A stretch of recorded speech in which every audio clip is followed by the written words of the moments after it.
He's so cute. ఏమి తప్పు వంట చూడు టిక్కు టాకు గురునాడు టిక్కు టాకులో చూసి ఫ్లాట్ అయ్యాడు మనసి 1 to 7 చేస్తాడి పరీక్షాడు ల్యాండ్ అయ్యినంతగానే బండి ఎండ తెచ్చినాడు నీ హ్యాండ్ ఇవ్వమంటూ నీసు బెడ్ చేసి వెళ్ళు మరి నీ అన్నాడు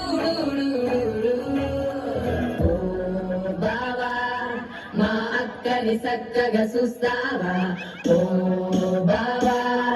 ఈ సుక్కని